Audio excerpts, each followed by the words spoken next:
Bismillah.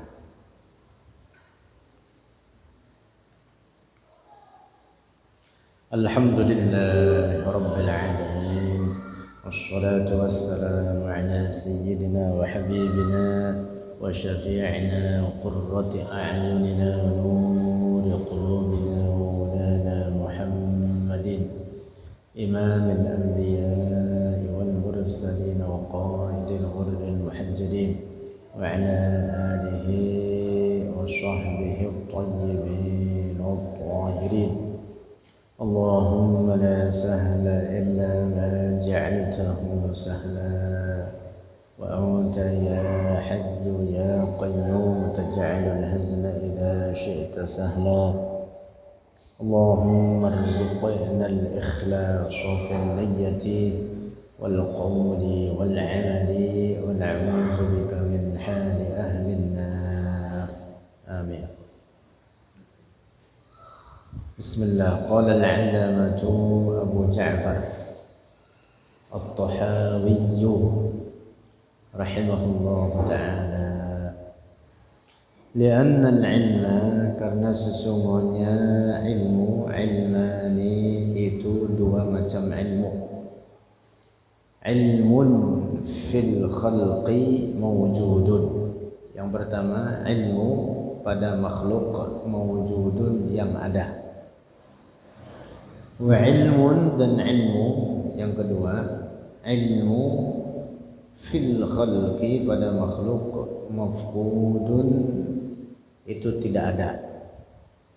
Yang dimaksud ilmul ghaib, ilmu yang hanya diketahui oleh Allah, yang ilmu ini dirahasiakan oleh Allah dari para hambanya.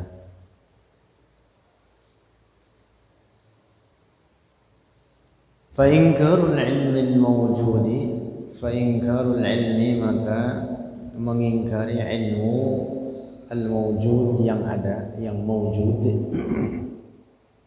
kufrun itu kekufuran. Waddi'a'ul ilmil mafqudi dan mengetahui ilmu yang tidak ada, yang disembunyikan atau yang dirahasiakan. Kufrun itu kekufuran. Wala yathbutul imanu dan tidak tetap atau tidak benar al-imanu ala iman illa kecuali biqabulil ilmil mawjudi dengan menerima ilmul mawjud wa tarki talabil ilmil mafqud dan meninggalkan mencari al-ilmul mafqud, ilmu yang dirahasiakan. Nah, sedikit penjelasan. Al-Imam Abu Ja'far At-Tahawi menyatakan dalam catatan ini, di mana ini merupakan akidah ahli sunnah wal jamaah, bahwa secara umum ilmu itu ada dua, ilmu yang nyata, al-ilmul mawjud, dan yang kedua al-ilmul mafqud. Al-ilmul mafqud itu ilmu yang disembunyikan atau dirahasiakan oleh Allah, yang hanya Allah mengetahuinya akan kejadiannya. Al-ilmul mawjud seperti apa? Ilmul ahkam, ilmu hukum-hukum, ajaran-ajaran dalam syara'. Ini wajib, ini haram, dan seterusnya. Itu namanya apa? Al-ilmul mawjud. Al-ilmul mawjud. Yang kedua al-ilmul mafqud, yaitu pengetahuan terhadap sesuatu yang disembunyikan oleh Allah, maka tidak ada siapapun yang mengetahuinya. seperti kejadian kiamat. Misalkan kapan terjadinya kiamat. Nah, ini namanya apa? Al-ilmul mafqud. Al-ilmul mafqud. Dalam Al-Quran Allah berfirman, la yujalliha liwaqtiha illa hu. Tidak ada yang menampakkannya akan kiamat, artinya tidak ada yang mengetahui akan kiamat bagi waktunya, kapan peristiwanya, illa hu, kecuali hanya Dia Allah. Nah, ini namanya apa? Al-ilmul mafqud. Coba dipahami. Contoh lain, al-ilmul mafqud seperti kejadian-kejadian atau peristiwa yang akan terjadi esok hari atau di masa mendatang. Minggu depan, bulan depan, tahun depan. Itu namanya apa? Al-ilmul mafqud.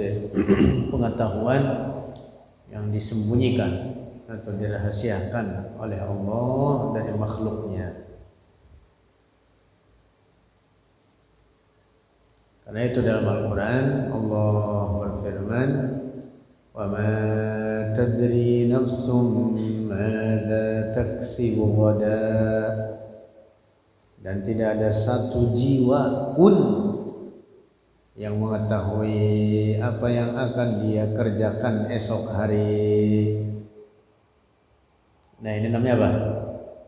Al-ilmul mafqud. Termasuk kapan seseorang mati, di mana tempatnya, kapan matinya, berapa umurnya. Nah, itu tidak ada yang tahu kecuali Allah. Nah, ini namanya apa? Al-ilmul mafqud. Allah berfirman, wa ma tadri nafsum bi ayyi ardin tamut, dan tidak ada satu jiwa pun yang mengetahui di bumi mana dia akan mati. Nah, ini yang disebut dengan apa? Al-ilmul mafqud.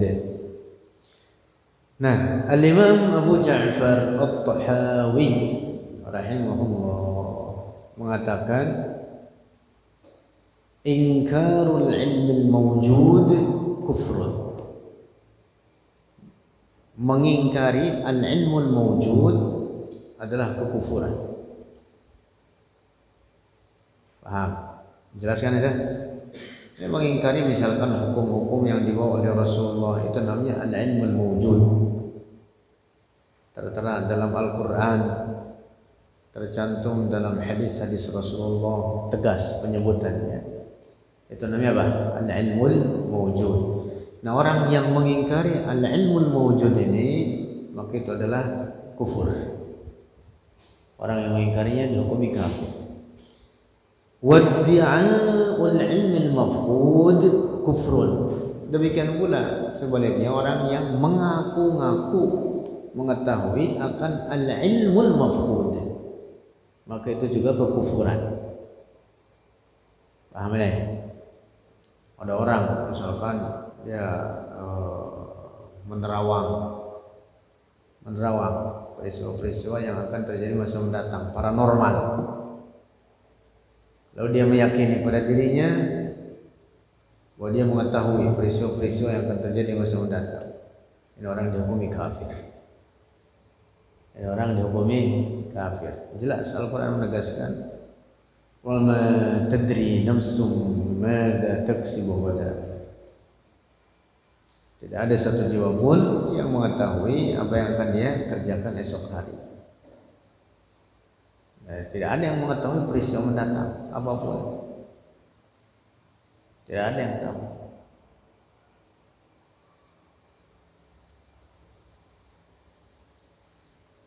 Nah, dapat dipahami nih.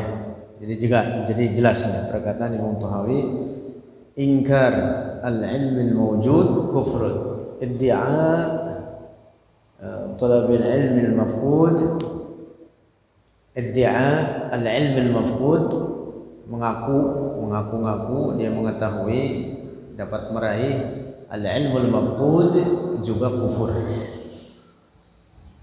Nah, karena itu maka ketetapan yang wajib diyakini oleh seorang mukmin adalah menerima al-ilmul mawjud, berserah kepada Allah dan Rasulnya, dan menerima al-ilmul mawjud ini seperti itu tadi, hukum-hukum syara' namanya, dan menyerahkan al-ilmul mafqud kepada Allah. Ya, meninggalkan apa? Talabil ilmil mafqud, mencari-cari al-ilmul mafqud, diserahkan kepada Allah. Nah, wajib berkeyakinan seperti ini dengan posisi ini, mengambil al-ilmul mawjud dan meninggalkan al-ilmul mafqud. Nah, pada pengajian yang lalu sudah kita bahas terkait hukum kahin atau arraf. Kahin atau arraf, yang kesimpulannya apabila ada seorang kahin atau arraf. Kahin itu orang yang menerawang peristiwa-peristiwa yang terjadi di masa mendatang. Kalau arraf, orang yang menerawang peristiwa yang sudah terjadi, diterawang oleh dia, terkait kehilangan misalkan. Yang kesimpulannya, di mana ada kahin atau arraf atau siapapun mengaku mengetahui perkara-perkara yang gaib, semua peristiwa gaib dia mengetahui, dia meyakini itu, mengetahui peristiwa-peristiwa yang akan terjadi masa mendatang, maka orang dihukumi kafir. Dan orang dihukumi kafir. Dalam Al-Quran Allah dengan tegas menyebutkan, qul la ya'lamu man fis samawati wal ardil ghaiba illallah. Qul, katakan olehmu wahai Muhammad, la ya'lamu, tidak mengetahui, man fis samawati, oleh siapapun yang ada di langit, yaitu para malaikat. Yang 7 lapis langit itu penuh dengan malaikat. Maka tidak boleh dikatakan Allah bertempat di langit seperti keyakinan rusak orang-orang Wahabi atau kaum musyabbihah. Nauzubillah. Langit itu maskanul malaikah, tempat para malaikat. La ya'lamu, tidak mengetahui, man fis samawati, oleh siapapun yang ada di langit, wal ardi, dan oleh siapapun yang ada di bumi. Yang di langit tadi malaikat, yang di bumi siapa? Bangsa manusia dan jin. Al-ghaiba, terhadap perkara gaib, illallah, kecuali Allah. Kemarin sudah kita bahas apa yang dituliskan oleh Imam At-Tahawi, bahwa ketetapan Allah seperti kejadian-kejadian yang sudah terjadi, yang sedang terjadi, atau yang akan terjadi, itu adalah apa? Sirrullah, rahasia Allah atas para hambanya. Lam yaqtali alaihi nabiyyun mursalun wala malakun muqarrabun, tidak mengetahui terhadapnya oleh seorang nabi, seorang rasul, atau oleh malaikat yang muqarrab, artinya yang tinggi derajatnya sekalipun. Jadi ini Al-Quran tegas bahwa yang mengetahui perkara-perkara gaib seperti kejadian-kejadian peristiwa yang akan terjadi masa mendatang hanya Allah. Kalau ada orang mengaku-ngaku mengetahui itu, atau mengetahui, dia mengetahui perkara yang baik, ini orang dihukumi kafir. Nah, inilah yang dimaksud oleh Al-Imam At-Tahawi. Lanjut. Qala rahimahullah, wa nu'minu, dan beriman oleh kita, bil lawhi, dengan al-lawh. Al-lawh yang dimaksud al-lawhul mahfuz. Wal qalami, dan dengan al-qalam yang dimaksud al-qalamul a'la. Wa bi jami'i, dan dengan seluruh ma perkara fihi di dalamnya al-lawh qad ruqimah telah dicatatkan.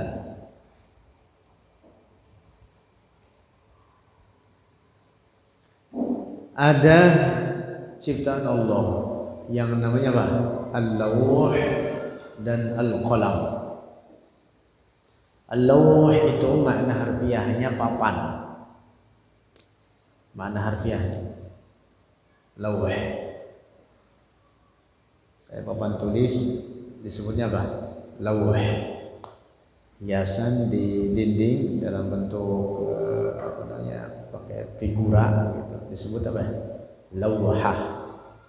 Lawh sama artinya. Jadi papan. Makna harfiahnya itu. Ada ciptaan Allah, makhluk Allah yang disebut dengan al-lawh. Juga ada ciptaan Allah yang disebut dengan al-qalam. Al-qalam itu artinya pulpen. Pulpen. Al-lawh dan al-qalam ini termasuk di antara makhluk Allah yang pertama diciptakan, yang duluan diciptakan. Adapun yang pertama secara mutlak sebelum segala apapun adalah air. Nah, sudah kita bahas, ada pengajian khusus bahas kitab tentang kebatilan hadis Jabir yang mengatakan bahwa makhluk pertama adalah Nur Muhammad. Ini hadis palsu, hadis maudhu', tidak boleh dijadikan sandaran. Kitab-kitab maulid yang berkembang sekarang banyak mengutip hadis ini. Itu hadis maudhu'. Masya Allah. Kitab-kitab maulid beberapa diantaranya dicampuri kisah-kisah yang tidak benar. Masya Allah. Bulan maulid orang pada mentingin maulid daripada ngaji. Daripada ngaji, Masya Allah. Sampai tiap malam pada bikin maulid 40 hari. Bukan ngaji ditinggalin. Bagaimana ceritanya itu dia? Maulid maka gak wajib, ngaji wajib. Itu budaya dari mana sih? Ya Allah, aneh-aneh aja ada orang. Belum lagi riwayat maulidnya, nggak pada paham sih. Hah? Pada paham gak? Itu yang pada bikin maulid cuma sampai 40 hari, pada paham kagak isinya? Bagian ngaji pada tinggalin, ngaji tauhid, ngaji fikih pada tinggalin.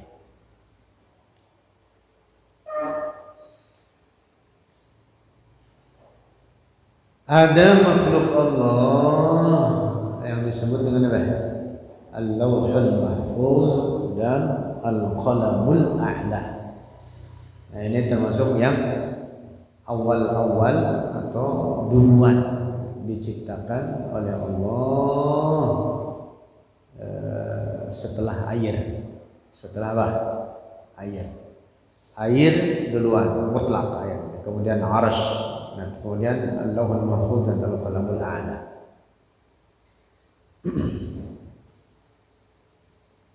Setelah diciptakan Al-Lawhul Mahfuz dan Al-Qalamul A'la, lalu Allah memerintah Al-Qalamul A'la, pulpen yang sangat besar, besar tinggi, pulpen besar, untuk mencatatkan di atas lauh segala peristiwa yang terjadi pada alam ini.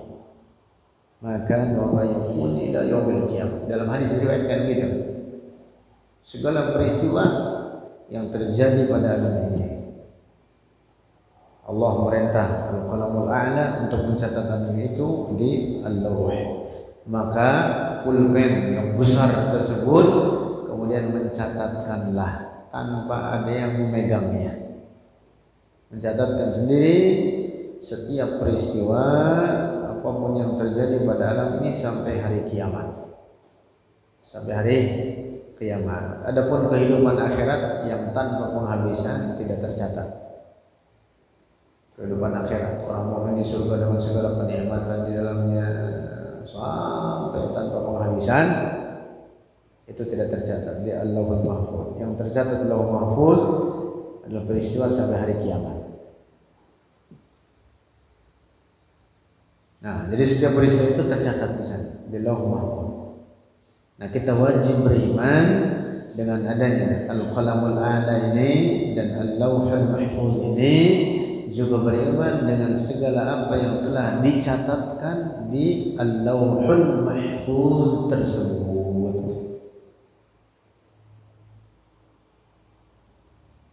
Itu disebutkan dalam Al-Quran. Firman Allah, kullun fi kitabin mubin, seluruhnya fi kitabin mubin. Kitabin mubin yang dimaksud Al-Lawhul Mahfuz, tercatat di sana. Wa ma tasqutu min waraqatin illa ya'lamuha, dan tidaklah gugur dari selai daun illa ya'lamuha, kecuali mengetahuinya oleh Allah. Wa ma tasqutu min waraqatin illa ya'lamuha wa la habatin fi dhulumatil ardi, dan tidak ada sebiji-bijian yang jatuh dalam kegelapan bumi, wala ratbin wala yabisin illa fi kitabin mubin, baik yang basah atau yang kering, kecuali itu adalah fi kitabin mubin, dicatatkan di Al-Lawhul Mahfuz. Daun jatuh dari pohon kering, jatuh, setiap helai daun tercatat di Al-Lawhul Mahfuz. Oleh Allah disebutkan dalam ayat ini dengan peristiwa yang menurut kita itu adat kebiasaan, udah seperti itu adanya, atau itu sesuatu yang remeh. Tapi oleh Allah dicatatkan itu apa? Peristiwa yang telah dicatatkan di dalam Al-Lawhul Mahfuz. Al-Quran menetapkan itu. Illa fi kitabin mubin.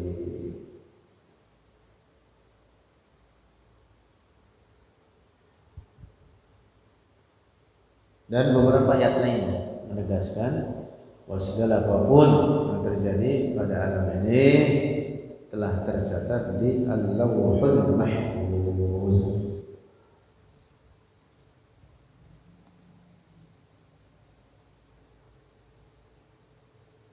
Titik, wallahu a'lam bishawab.